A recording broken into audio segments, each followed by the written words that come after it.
Twisted Wonderland.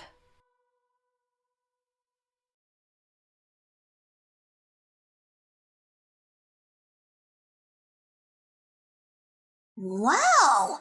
So this is Main Street, huh? This is incredible! I didn't get to see much of it yesterday. What's the deal with these 7 statues? All their faces look pretty scary.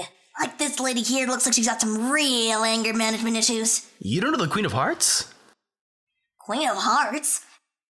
Is she some kind of big deal? She was a queen who lived in a maze-like garden of roses long, long ago. She was a strict woman who prized order above all. She wouldn't tolerate a rose being off color or her playing card soldiers being out of step.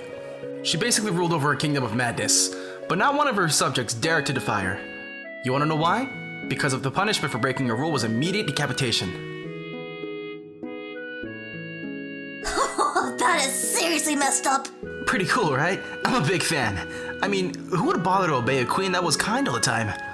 Yeah, true, a leader needs to be strong. Putting that aside, who are you? Name's Ace. I'm a first-year student here as of today. Pleased to meet ya. I'm Grim, a prodigy who's planning to be like the greatest mage who ever lived. And there's my far less interesting henchman. You, huh? Name's got a ring to it. I am not anyone's hench anything. So tell me, Ace, is that line with the scar in the eye a famous ruler too? Of course. That's the king of the beasts who ruled the savannah. But he wasn't born into the throne. He had to earn it through hard work and elaborate schemes. When he became king, he decreed that the highness would be pariahs no more, and should live among his subjects as equals. Sounds like a great guy. Not everyone's able to look past social status like that. Who's the lady with the octopus legs? The sea witch who lived in an underwater grotto. She basically devoted her life to helping troubled merfolk. If they were willing to pay the price, she'd help them change their appearance, find love, whatever. They say she was so good, there was no wish she couldn't grant. They also say the price was a tad steep though. But she was granting wishes, of course it was. So you're saying that once I'm a great mage, getting rich off folks will be a total cinch? Ho do the dude with the big hat next. That's the Sorcerer of the Sands. He was an advisor to a total dolt of a sultan. He was a smart guy, really capable sort. He exposed a swindler once. Some guy pretended to be a prince in order to trick the princess. After that, he got this magic lamp and became the greatest sorcerer in the world. Then, they say, he used that power to become a sultan himself. Wow, guess it's true that a mage needs to be an excellent judge of character, huh? And what about this beauty over here? She's a queen who was said to be the fairest in all the land. In fact, she used her magic mirror to check how she ranked on a daily basis. When it looked like her position was threatened, they'd say she'd do whatever it took to keep it.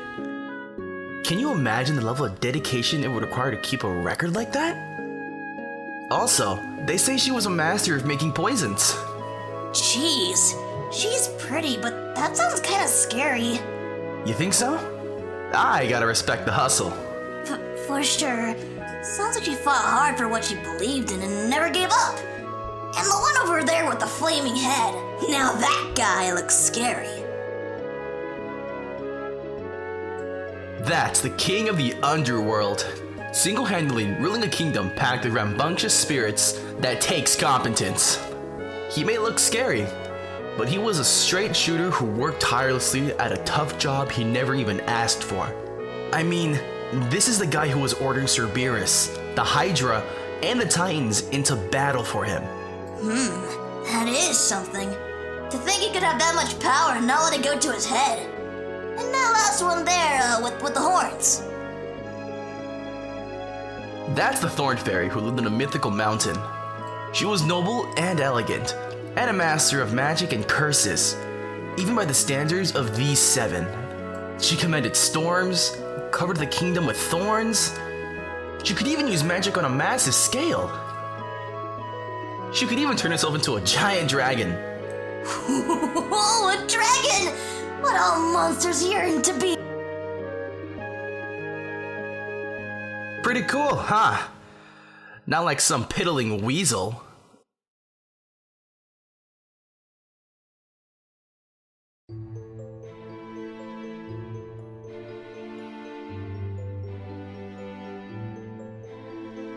Good day to you, Idia. You're quite punctual. Huh. You actually showed today. Good timing, too. I've got just the game to kick off the club today. Check it out.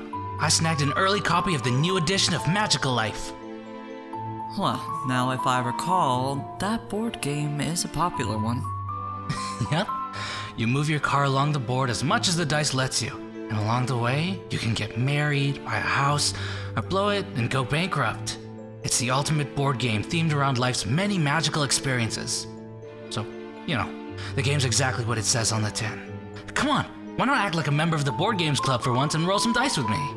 Thank you, but I'll pass. I'm not particularly fond of games that hinge primarily on luck. Surprise, surprise. You only ever go for strategy games where you develop lands or manage a store or whatever.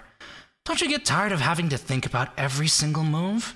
Wouldn't it be nice to play something that lets you leave it all to RNG? There's nothing to be gained by crossing your fingers and hoping for the best. I do, in fact, never get tired of thinking about every single move. Games like Magical Life, where all you do is toss numbers, are as simplistic as they are boring and... Oh, don't worry. I get you. The short of it is, you don't think you can win if you can't plan ahead. I beg your pardon? Not even a guy with your intellect can compete against luck. Can't brain your way into making dice do your bidding, right? If that's where you're coming from, we don't have to play. I don't want to make you QQ or something. And just who exactly do you think you're talking to? Are you implying that I would lose to you in a mere game of dice? Oh, never. I just don't want to pressure you into something you can't handle. Oh, you've done it now. Very well. I shall indulge your whims today. Great. GLHF. Let's get rolling. But first we gotta pick the colors of our cars. Uh-oh. Looks like you can't move for 3 turns. Too bad you can't Control-C that roll, huh? 3 turns? Again? How can my life be manipulated so by dice? Well, look at that. I struck oil. Deep breaths, Azul. It's just a game, okay? My turns are done, so go on and take another stab at it. 2. What do we have here? You bought a house, but it's a major fixer-upper. You lose 500,000 thaw marks. Tough break. That's absurd! I would never in my life fall for such an obvious scam. This game doesn't make an ounce of sense!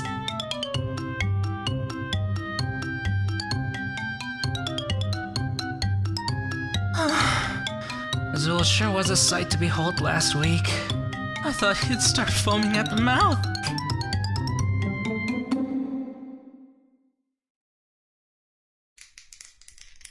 Hey there, Azul. You're here early today. 5, 5, 3. Azul? Once more. 5, 2. No, next. Hello? It must be because I wasn't fast enough. 5, 5. Yes! Oh, I hadn't noticed you there, Idia. I figured. You seem to be up in your own little private server there. So, what are you up to? As you can see, I'm practicing my dice rolling. And I'd say the effort has been well worth it. I can now roll my desired number 1/3 of the time. You can roll whatever number you want? I place the number 2 side face up, and if I snap my wrist just so, said face will roll over exactly 4.5 times, which would make it a 5! Don't tell me you've been at this ever since you lost that magical life last week? That loss was due to my own negligence. Without proper preparation, I left myself wholly vulnerable to the whims of fate. Yeah, but that's how board games work. You're mistaken. It's only how they work if you don't plan ahead. If I can reduce the number of luck involved, then I can control even a game of dice through sheer willpower. You're taking out chance from a game of chance? I still have a long road of honing my accuracy before achieving that. What if I throw the dice with a touch more force? Azul? Twisted Wonderland to Azul! Come in, Azul! A 4. Now I'll make it slide one to the right. Talk about focus. You can't even hear a word I'm saying. 4, 4. A 3 this time. I need to move my wrist less. 4. Man, for all your complex logistics and strats, you sure are a cinch to read. You can't think of anyone more stubborn. Good on you for being such a hard worker, though. And there we have it. 5 4s in a row. Ready the board, because I won't lose next time.